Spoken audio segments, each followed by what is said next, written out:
Good morning student. हम पढ़ रहे थे क्लास 11th के एग्रीकल्चर में, जिसमें अपना लेसन चल रहा था नोवा पौधशाला या नर्सरी पौधघर। ठीक है, जिसमें अपन ने पिछले क्लास में अपन ने पढ़ा था पौधों की देखभाल एवं प्रतिरोपण टॉपिक शुरू किया था। ठीक है, पौधों की देखभाल के बारे में अपन ने सिंचाई के बारे में, निराई गुड़ाई के बारे में, सुरक्षा के बारे में अपन ने पढ़ लिया था। अब अपन पढ़ते हैं पौधों का प्रतिरोपण कैसे किया जाता है। ठीक है, प्रतिरोपण में अपन को क्या ध्यान रखना चाहिए, कैसे करते हैं वो देखते हैं फटाफट। तो पौधों का प्रतिरोपण,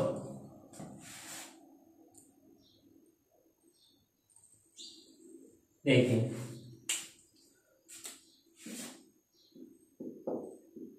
पौध प्रतिरोपण कैसे करते हैं अपन पौध प्रतिरोपण। देखिए, पौधशाला के क्षेत्र से स्वस्थ व निरोग पौधे को, पहले तो पौध प्रतिरोपण होता क्या है। पौधशाला के क्षेत्र से स्वस्थ एवं निरोग, एकदम स्वस्थ और बिना रोग वाले पौधों को सावधानी पूर्वक निकाल कर, एकदम सावधानी पूर्वक वहां से निकाल कर क्या करना है, इस दूसरे स्थान अर्थात खेत में स्थानांतरित करना, उगाने को पौध प्रतिरोपण कहते हैं। अर्थात देखिए पौधशाला क्षेत्र से, पौधशाला से स्वस्थ एवं निरोग पौधों को निकालकर किसी अन्य स्थान या खेत में उगाने या लगाने को, उगाने या लगाने को क्या कहते हैं अपन, पौध प्रतिरोपण कहते हैं। पौध प्रतिरोपण कहते हैं। ठीक है, पौध प्रतिरोपण कहते हैं, पौध प्रतिरोपण कहते हैं। पौध प्रतिरोपण के लिए अन्य स्थानों पर ले जाने के लिए पैकिंग करना आवश्यक होता है। उनको अच्छे से पैकिंग करना पड़ेगा। यहाँ से पौधशाला कहीं पे, क्या पता उससे हमारा खेत 2 किलोमीटर, 10 किलोमीटर, 20 किलोमीटर, 50 किलोमीटर दूर है। तो पौधशाला से 50 किलोमीटर दूर हमारे खेत में ले जाने के लिए हमें क्या करना पड़ेगा, पौधे की अच्छे तरीके से पहले पैकिंग करनी पड़ेगी। ठीक है, ताकि पौध रोपाई के पश्चात, अब पैकिंग करना क्यों जरूरी है, क्योंकि इससे पौध रोपाई के पश्चात ताकि एकदम हमें स्वस्थ पौधे एकदम स्वस्थ बने रहे और वृद्धि एवं फलन अच्छा हो। ठीक है, तो देखिए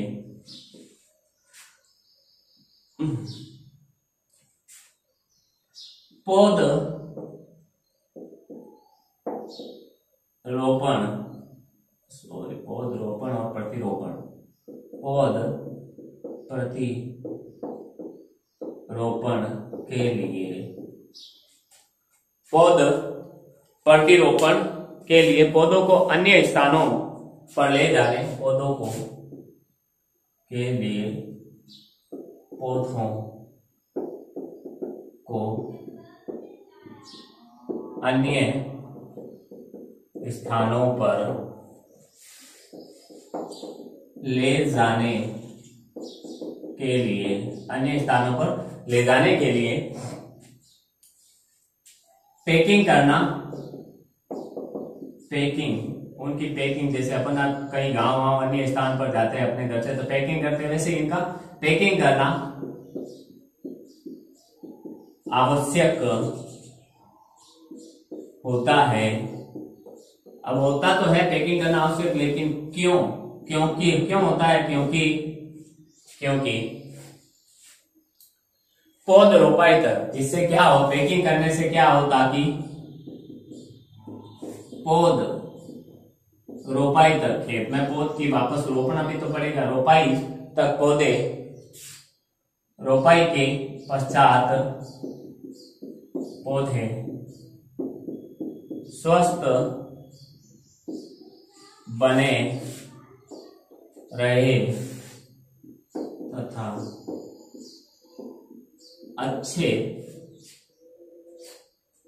और अच्छे रूप से वृद्धि एवं फलन कर सके। वृद्धि एवं फलन कर सके, अच्छे से वृद्धि एवं फलन कर सके। ठीक है। फूल व शाक की जो पौध होती है वो कोमल होती है। ठीक है। और तीव्र रूप से बढ़ने वाली होती है, होने के कारण ये कच्ची पौध कहते हैं। जो फूल है और शाक की जो पौध होती है, फूल एवं शाक की पौध कोमल एवं तीव्र गति से बढ़ने वाली होती है, अतः इन्हें कच्ची पौध कहते हैं। इन्हें क्या कहते हैं? कच्ची पौध कहते हैं। ठीक है। नेक्स्ट देखिए, पौधे को निकालने के लिए, अब प्रतिरोपण के लिए पहले पौधशाला से अपन को पौधा निकालना पड़ेगा। तो पौधा निकालने के 1 घंटे पहले पौध क्यारियों में जारे से क्या कर देनी चाहिए कि अभी हमें पौधा निकालना है। तो 1 घंटे बाद पौधा निकालना, तो अभी हमें क्या कर देनी चाहिए? पौधा निकालने से 1 घंटे पहले हमें वहां पर जारे से क्या कर देनी चाहिए? थोड़ी सिंचाई कर देनी चाहिए, हल्की सिंचाई कर देनी चाहिए, जिससे क्या होगी? जमीन नम हो जाएगी, निकालना आसान होगा। पौध निकालने से 1 घंटा पहले, पौध निकालने से 1 घंटा पहले क्यारियों में झारे से हल्की सिंचाई कर देनी चाहिए। हल्की सिंचाई कर देनी चाहिए, हल्की सी सिंचाई कर देनी चाहिए, एकदम हल्की सिंचाई कर देनी चाहिए। ठीक है। उसके बाद क्या करना चाहिए? पौधे को खुरपी या ट्रॉवेल से कुछ गहरा खड्डा खोद कर, ठीक है, फिर पौध को खुरपी है, जैसे भी पौधा है उसके चारों तरफ खुरपी या ट्रॉवेल से क्या करना है? अपन को गहरा खड्डा खोद देना उसके चारों तरफ। ठीक है। खोदकर बिना साथ लगी मिट्टी के निकाल देना चाहिए। किनको? इनको। ठीक है। फूल और शाक की जो कोमल होती है। ठीक। फिर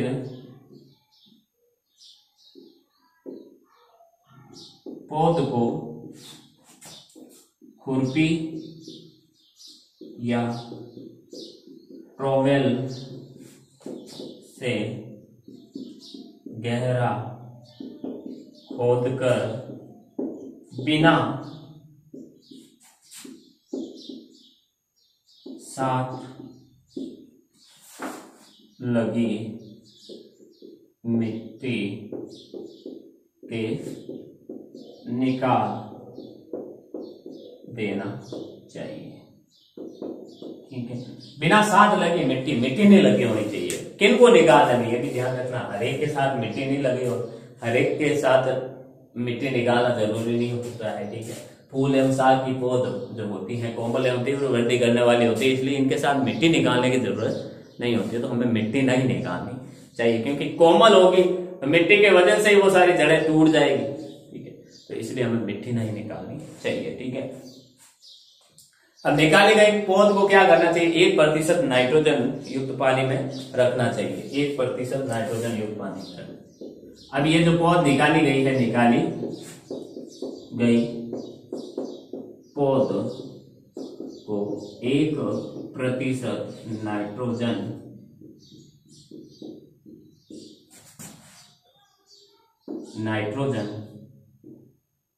युक्त पानी में रखना चाहिए।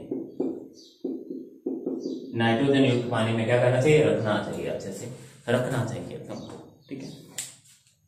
ताकि अब जमीन में क्या होती है, मिट्टी में, जमीन की मिट्टी में नाइट्रोजन यौगिक के रूप में होते हैं, तो हमें नाइट्रोजन युक्त पानी में उस बिना मिट्टी लगी जड़ को, पौध को निकाल कर उसमें रखना चाहिए, ठीक है।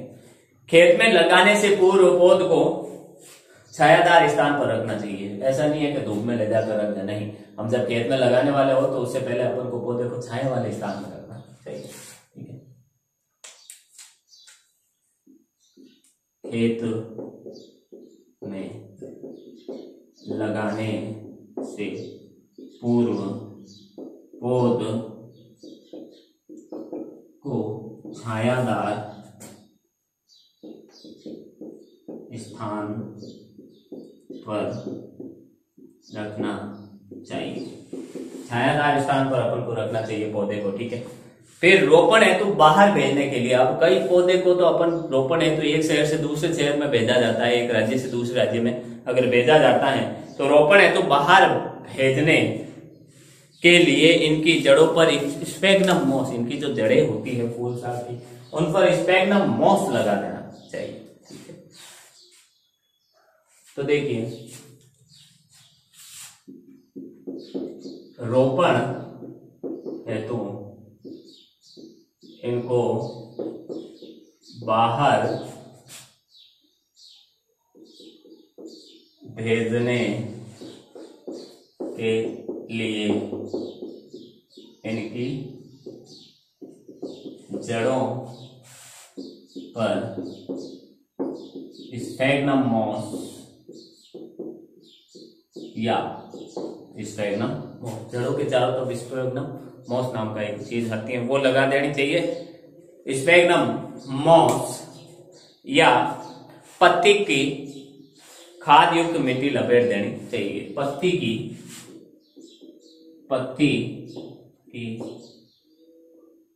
खाद युक्त मिट्टी लपेट देनी चाहिए। पत्ती की खाद युक्त मिट्टी लपेट देनी चाहिए, ठीक है।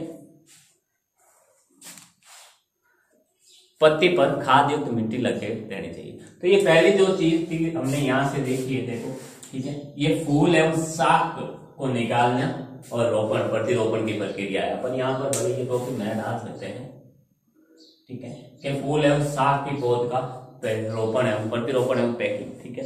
इसी तरह फलों और बहुवर्षीय पौधों को निकालना व पैकिंग करना, जो अगला अपन टॉपिक ले सकते हैं। फलों एवं बहुवर्षीय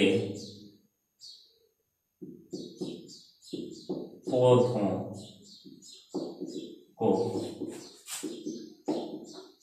निकालना एवं पैकिंग करना। बहुवर्षीय पौधों को निकालना एवं पैकिंग करना कैसे होता है, कैसे अपन बहुवर्षीय पौधों को निकालते हैं एवं पैकिंग करते हैं, ठीक है। तो जो सदाबहार पौधे होते हैं, ठीक है, का स्थानांतरण, उनका जब स्थानांतरण हमें करना हो तो वो वर्षा या बसंत ऋतु में किया जाता है, क्योंकि इस समय सबसे अधिक नई जड़ों का निर्माण होता है। इस समय वर्षा के ऋतु में या बसंत ऋतु में नई जड़ों का निर्माण तेजी से होता है। तो यहाँ से पौधशाला से निकाल कर खेतों में ले जाएंगे तो बसंत या वर्षा ऋतु होने के कारण उनकी नई जड़ें फटाफट बनेंगी और नए जल्दी से वो प्रतिरोपित हो जाएंगे, ठीक है। तो देखिए, सदा बहार पौधों को वर्षा या बसंत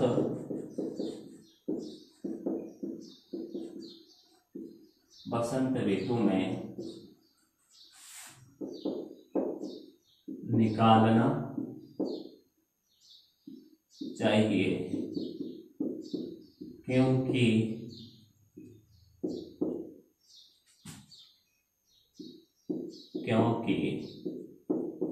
इस समय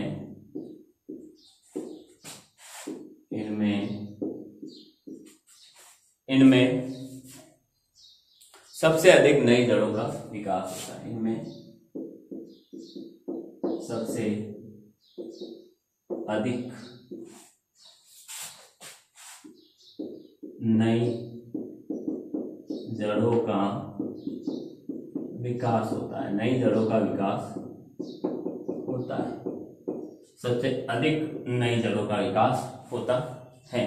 ठीक है, इन पौधों को क्या करना है, मिट्टी के कुछ पिंड सहित भूमि से निकालना चाहिए। इनके साथ भूमि, थोड़ी जमीन का पिंड भी निकालना चाहिए। इन पौधों को मिट्टी के कुछ पिंड सहित जमीन से निकालना चाहिए। मिट्टी के कुछ पिंड सहित क्या करना चाहिए, हमें जमीन से इनको निकालना चाहिए, इनको जमीन से निकालना चाहिए। ठीक है, भूमि में हल्की सी सिंचाई भी करनी चाहिए। पौध निकालते समय भूमि में हल्की सी सिंचाई करनी चाहिए। हल्की सी सिंचाई करने से क्या होगी, नमी भी होनी चाहिए। तो पौध निकालते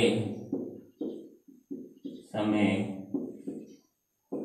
भूमि में नमी होनी चाहिए, भूमि में नमी होनी चाहिए, भूमि में क्या होनी चाहिए, नमी होनी चाहिए। ठीक है, जड़ों में लगी मिट्टी का पिंड जो होता है वो गमले के आकार का होना चाहिए, ऊपर से चौड़ा और नीचे से क्या होना चाहिए, पतला। ऊपर से चौड़ा, नीचे की ओर धीरे धीरे पतला होना चाहिए। ठीक है, पौध से लगी मिट्टी के पिंड का आकार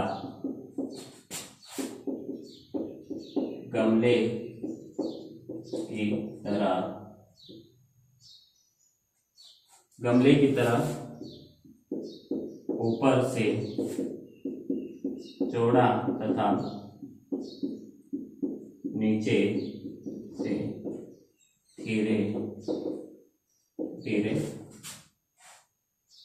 पतला या कम चौड़ा होना चाहिए। गमला अपन देखते हैं ऊपर से तो चौड़ा होता है, नीचे की तरफ कम चौड़ा होता है, कम पतला होना चाहिए।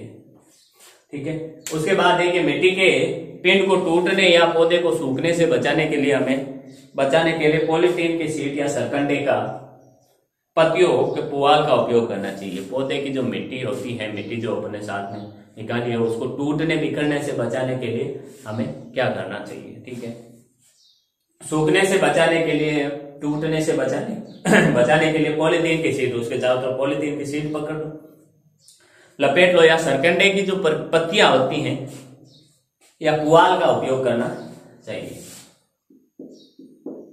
पौध से लगी मिट्टी को सूखने या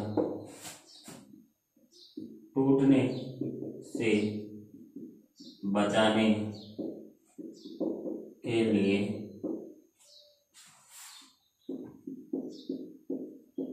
पॉलीथीन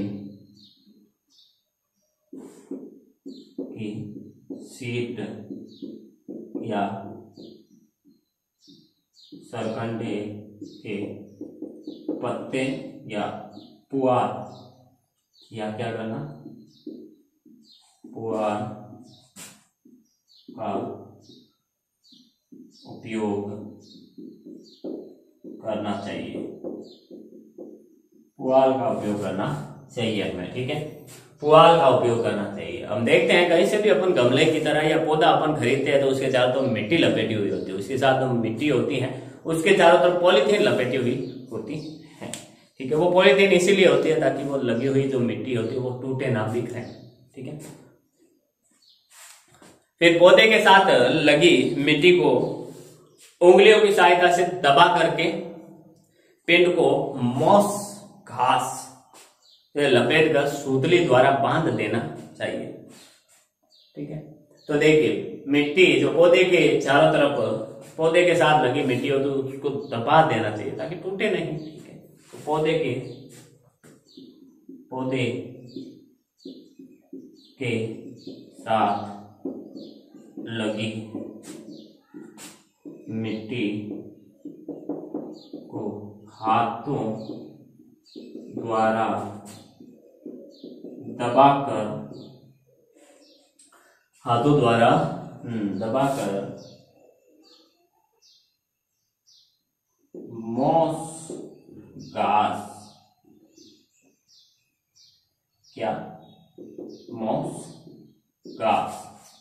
मॉस घास से लपेटकर सूतली या मूंद से पिंड सहित पौधे को बांध देना, अच्छी प्रकार से बांध देना चाहिए। ठीक है, तो देखिए पौधे के साथ लगी मिट्टी को हाथों द्वारा दबाकर मॉस घास से लपेट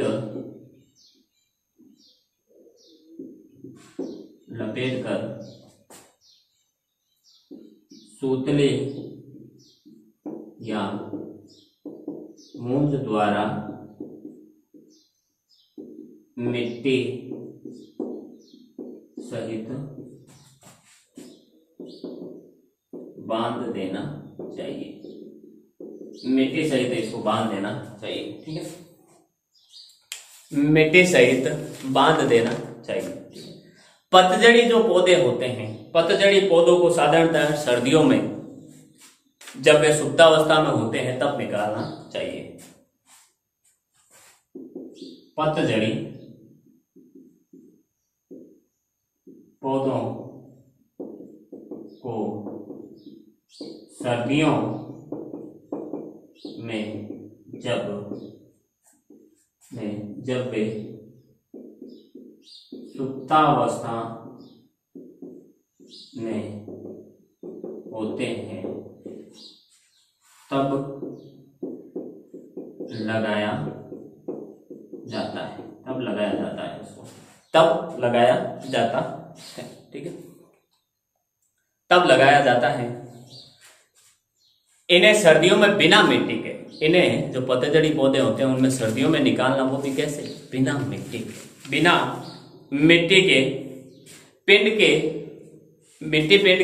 मिट्टी पिंड के निकाल कर क्या करना चाहिए? पॉलीथीन की थैलियों में बांध कर रोपण है तो दूर स्थानों पर भेज दिया जाता है। इन्हें पतझड़ी जो पौधे होते हैं इन्हें सर्दियों में बिना मिट्टी पिंड के निकाल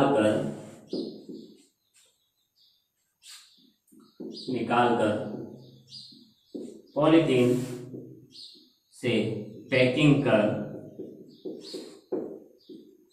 दूर स्थानों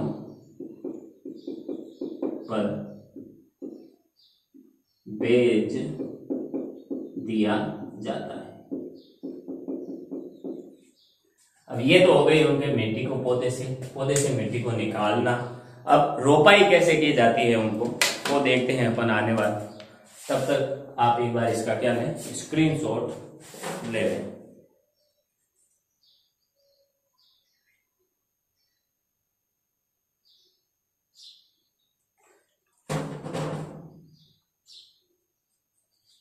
स्क्रीनशॉट लें आप इसका।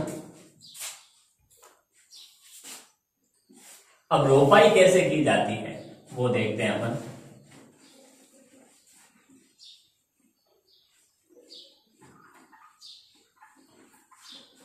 कैसे रोपाई की जाती है, ठीक है, रोपते कैसे हैं। अब पौधे को निकाल लिया, प्रतिरोपण के लिए ये तैयार है, लेकिन खेत में उसको लगाने के लिए तो कुछ तरीके होंगे, कुछ सावधानियां होंगी, उनके बारे में अपन चर्चा कर लेते हैं हम। ठीक है, रोपाई। स्वस्थ पौधे को खेत में लगाना चाहिए। ठीक है, पहली बात तो खास चीज रोपाई में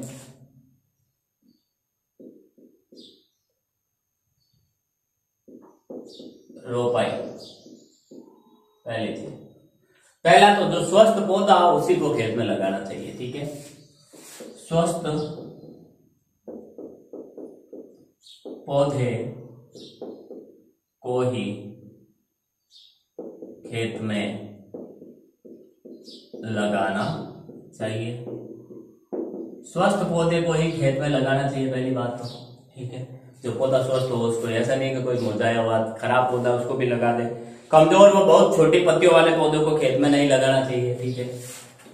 कमजोर व बहुत छोटी पत्तियों वाले पौधों को खेत में नहीं लगाना चाहिए। कमजोर व छोटी पत्तियों वाले पौधों को तो खेत में लगाना ही नहीं चाहिए। जो कमजोर हो, दिख रहे हैं, जो में छोटी पत्तियों वाले हैं, अधिक समय तक वो पौधशाला में रहने से पौधे कमजोर रह जाते हैं तथा समय से पहले ही फूल आने लगते हैं। देखिए कमजोरी का कारण क्या है? अधिक समय तक पौधशाला में रह जाने से पौधे कमजोर रह जाते हैं तथा समय से पहले ही फूल लग जाते हैं, ठीक है। समय से पहले ही फूल लग जाते हैं, अधिक समय तक रहेंगे। प्रत्येक पौधे की एक निश्चित समय सीमा होती है पौध घर या नर्सरी में लगे रहने की, उसके बाद उनको खेत पर ले जाना पड़ता है, ठीक है। फिर रोपाई का कार्य सायंकाल के समय ही करना चाहिए तथा तुरंत सिंचाई कर देनी चाहिए। रोपाई का कार्य, जो अपन रोपाई करते हैं खेत में, वो रोपाई का कार्य सायंकाल के समय करना चाहिए तथा तुरंत सिंचाई कर देनी चाहिए। तुरंत सिंचाई कर देनी चाहिए, हाथों हाथ, रोपने के हाथों हाथ क्या कर देनी चाहिए? सिंचाई कर देनी चाहिए, ताकि उनको पानी मिल जाए घरों को, वो अपनी विकास करना शुरू कर दे, ठीक है। रोपाई के समय पौधों के बीच की दूरी कम ज्यादा नहीं होनी चाहिए। रोपाई के समय जो पौधों के बीच की दूरी है कि एक तो पास दो पौधे, उसके बाद तीसरा पौधा बहुत दूर, फिर वापस पास, कम ज्यादा नहीं होने चाहिए, ठीक है।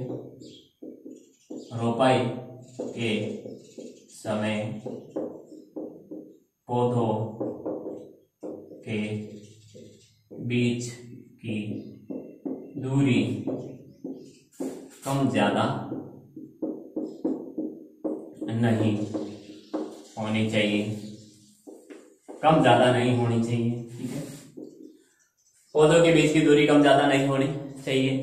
फिर देखिए, खेत का प्रतिदिन निरीक्षण करना चाहिए। वह कमजोर या मरे हुए पौधे को स्थान पर नए निकाल कर उसी स्थान पर नए पौधों का प्रतिरोपण अवश्य कर देना चाहिए।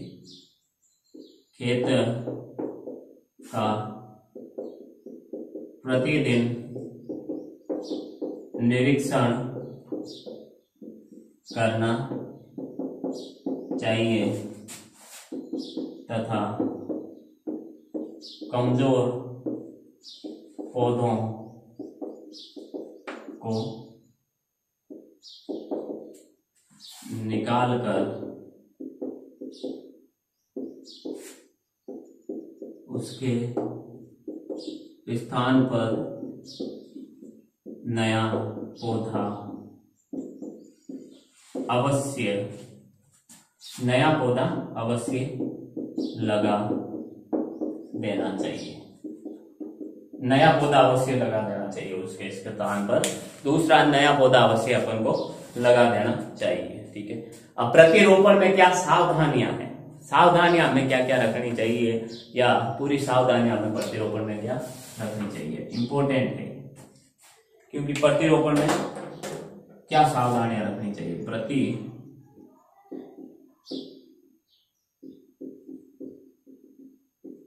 में सावधानियां, कौन कौन सी सावधानियां हमें रखनी चाहिए प्रतिरोपण के समय, वो देखते हैं।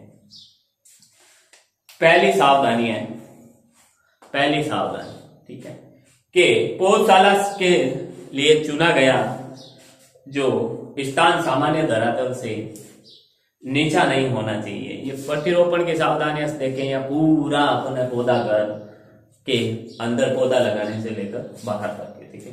तो रोपण प्रतिरोपण जो भी कह सकते हैं अपन, पौधशाला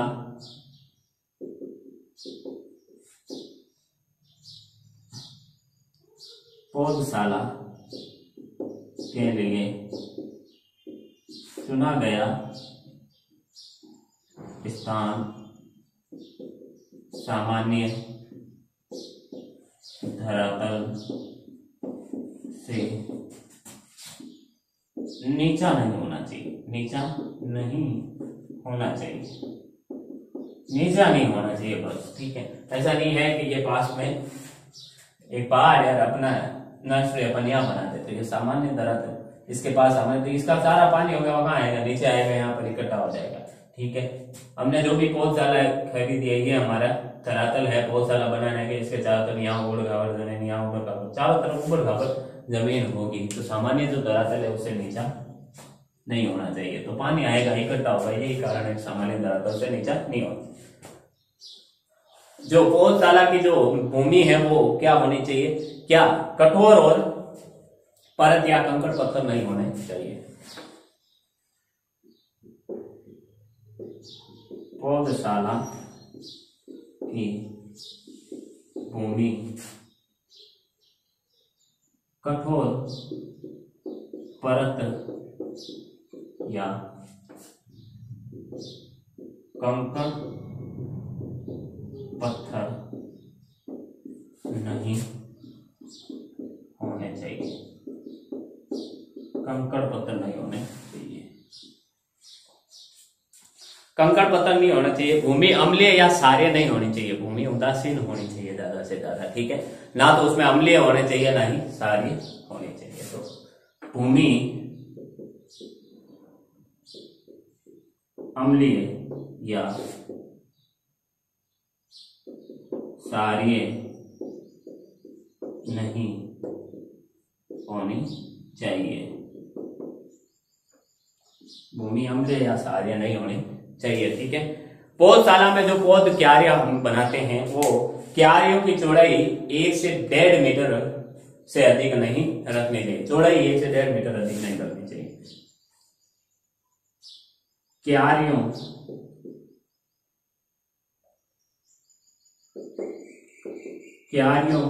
की चौड़ाई 1 से 1.5 मीटर से अधिक नहीं रखनी चाहिए। लंबाई अपन थोड़ी बहुत आगे पीछे ऊपर नीचे कम ज्यादा हो सकती है, लेकिन चौड़ाई 1 या 1.5 हाईएस्ट होनी चाहिए, ठीक है।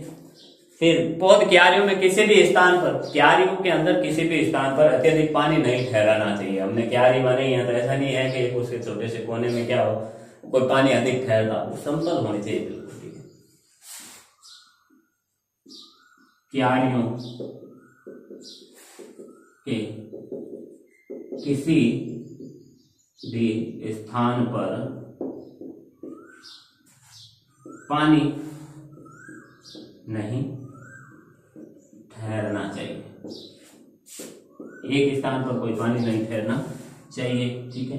छठी चीज, छठा जो सावधानी अपन को रखनी चाहिए, जो वर्षा ऋतु में होती है, धरातल से उठी हुई क्यारियां बनाकर पौध तैयार करने चाहिए, पौध तैयार करने चाहिए। वर्षा ऋतु होता है, धरातल से थोड़ी ऊपर उठी हुई क्यारियां बनानी चाहिए, ठीक है।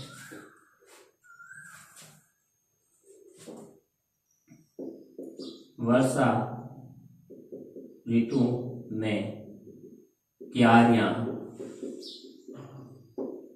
धरातल से ऊपर उठी हुई बनाकर पौध तैयार करनी चाहिए। पौध तैयार करनी चाहिए। पौध तैयार करनी चाहिए। ठीक है, पौध तैयार करनी चाहिए।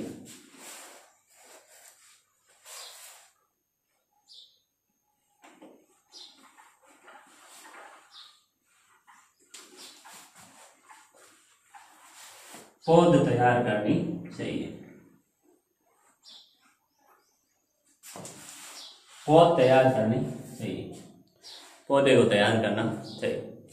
ठीक है, सरकार जो देखिए, जो वर्षा ऋतु होती है उसमें धरातल से थोड़ा ऊपर उठा हुआ हमने क्यारियां तैयार करनी चाहिए। ठीक है, बीज जो है वो या तो खुद के द्वारा उत्पादित हो, बीज या तो खुद के द्वारा अपन ने उत्पादित किए हैं, हमारी नजरों में जो हमने पौधे उगाए उनके बीज काम में लेने चाहिए, या सरकारी क्षेत्र से उत्पादित बीज या प्रसिद्ध बीज उत्पादकों से ही प्राप्त करने चाहिए। बीज क्रय करने चाहिए, खरीदने चाहिए। बीज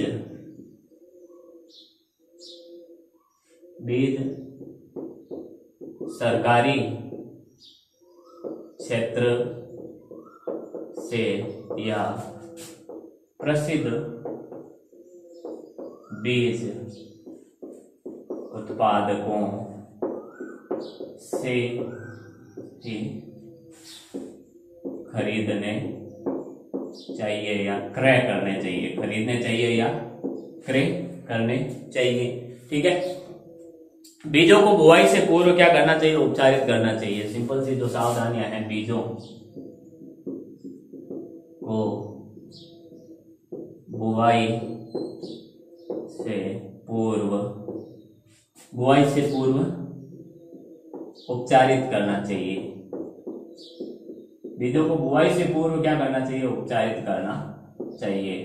ठीक है, बीज को अच्छे से थायरम या क्लोरोपाइरिफोस से क्या करना चाहिए? उपचारित करना चाहिए। बीज अंकुरण तक सुबह शाम रोजाना क्या करनी चाहिए? जारे से हल्की सिंचाई करनी चाहिए। बीज अंकुरण तक तो सुबह शाम जारे से हल्की सिंचाई करनी चाहिए। ठीक है, बीज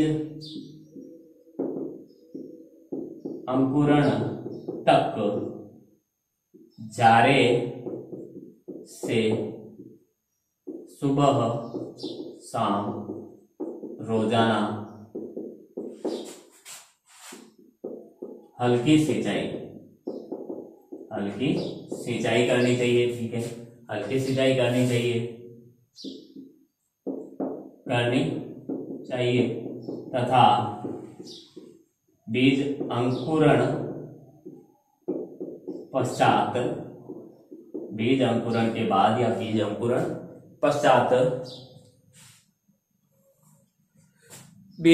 पश्चात, मौसम अनुसार सिंचाई की मात्रा कम ज्यादा कर सकते हैं। ठीक है, अब पौधे को पौधे को तेज धूप, पाला, कीट, रोगों से बचाने का विशेष प्रबंध करना चाहिए। पौधे को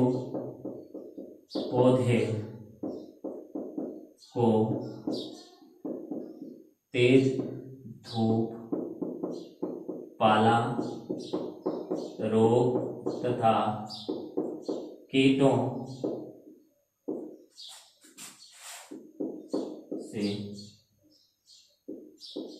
से बचाने के लिए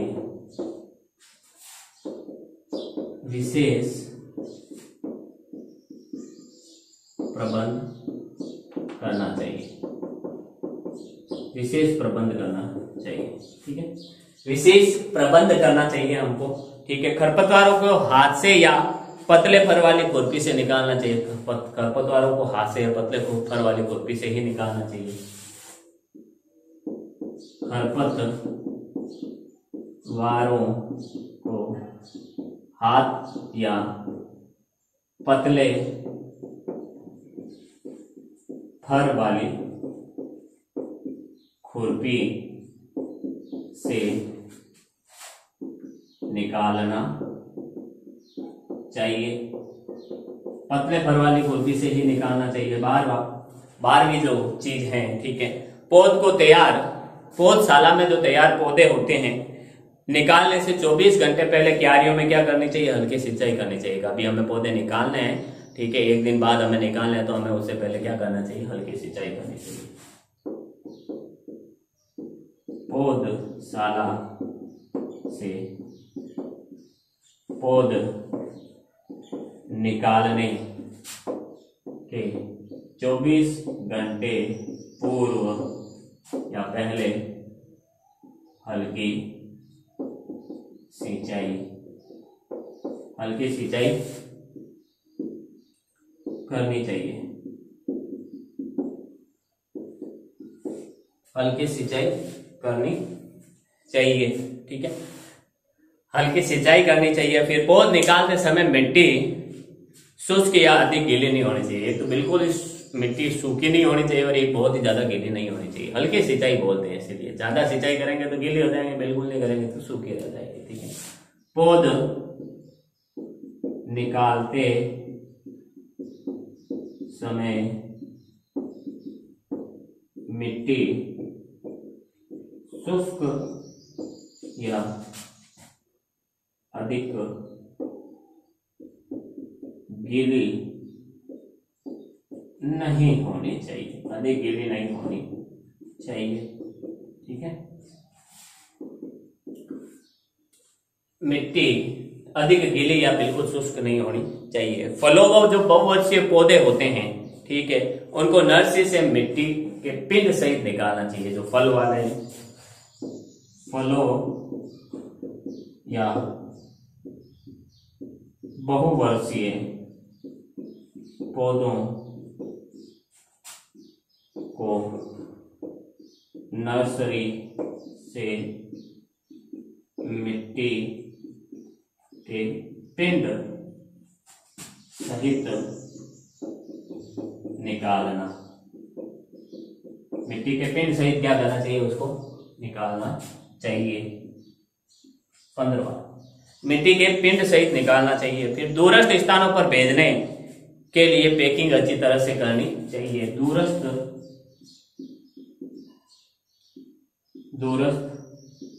स्थानों पर भेजने के लिए पैकिंग अच्छे से करनी चाहिए। पैकिंग अच्छे से करनी चाहिए, ठीक है। अच्छे से पैकिंग रहेगी तो वो दूरस्थ स्थान तक टिकी रहेगी, सेफ रहेगी, ठीक है। फिर रोपाई के लिए फूल व शाखों की पौध की आयु सामान्यतः 4 से 6 सप्ताह से अधिक नहीं होनी चाहिए। अगर पौधों जो फूल और शाख अपन पौधे को रोपना चाहते हैं तो उनके लिए जो पौधे की आयु होनी चाहिए वो 4 से 6 सप्ताह के बीच होनी चाहिए। 1 महीना या 1.5 महीना, इससे ज्यादा नहीं होनी चाहिए, ठीक है।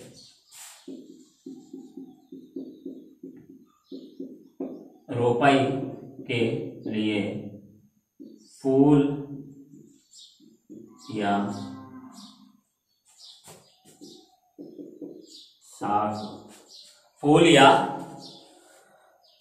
शाखों के पौध की आयु, शाखों के पौध की आयु सामान्यतया 4 से 6 सप्ताह से अधिक नहीं होनी चाहिए। 4 से 6 सप्ताह से अधिक नहीं होनी चाहिए, ठीक है। रोपाई करते समय क्या करना चाहिए? रोपाई करते समय प्रत्येक स्थान पर एक ही पौधा लगाना चाहिए। एक साथ ऐसा नहीं है ये एक खड़ा होता है उसमें 2-3 पौधे डालने, एक स्थान पर एक ही पौधा लगाना चाहिए। रोपाई करते समय एक स्थान पर एक ही पौधा लगाना चाहिए। एक स्थान पर क्या करना चाहिए? एक ही पौधा लगाना चाहिए। एक स्थान पर एक ही पौधा लगाना चाहिए। ठीक है। फिर फल वृक्षों को के पौधों को गड्ढे के ठीक मध्य में तथा सीधा उगाना चाहिए। जो फल के वृक्ष होते हैं उनको जो भी अपन ने खड्डा खोदा है उसमें एकदम बीचों बीच और एकदम सीधा रखना चाहिए, ऐसा नहीं कि साइड में या तिरछा लगाते। ठीक है। फल वृक्षों को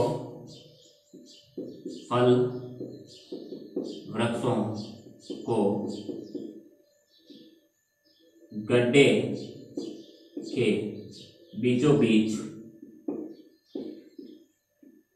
बीच तथा सीधा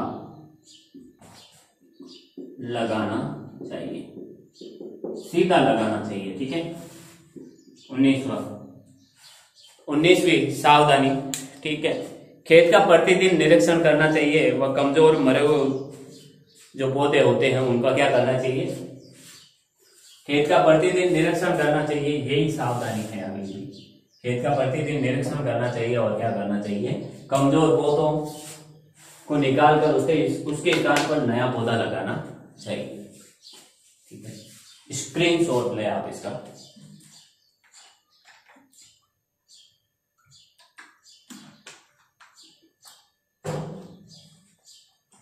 इसी के साथ हमारा जो नया आज ये लेसन कंप्लीट होता है पौधशाला या नर्सरी। इसमें अपन ने पौधशाला का महत्व, पौधशाला की परिभाषा, पौधशाला से पौध निकालना, पौध तैयार करना, उसके बाद रोपाई, उसकी पैकिंग, कई सारी चीजें पढ़ी और उसमें हमें क्या क्या सावधानियां रखनी चाहिए वो हमें पढ़ी। सावधानियां इंपॉर्टेंट है हर साल के लिए। प्रतिरोपण की जो सावधानियां, इनको अपन प्रतिरोपण की सावधानियां कहें, ये सारी सावधानियां इस अध्याय की पौधशाला में और खेत तक, पौधशाला से लेकर खेत तक, ठीक है, जो सावधानियां होती है वो सारी अपन कह सकते हैं। अब ये इंपॉर्टेंट है, सवाल पूछा जा सकता है और वो भी बड़ा वाला। ठीक है। तो उम्मीद करता हूं जो भी अपन ने इस अध्याय में आज और इस अध्याय में पढ़ा है वो आपको समझ में आया होगा। मिलते हैं अपन अगली क्लास में एक नए अध्याय के साथ। तब तक के लिए all the best. Thank you.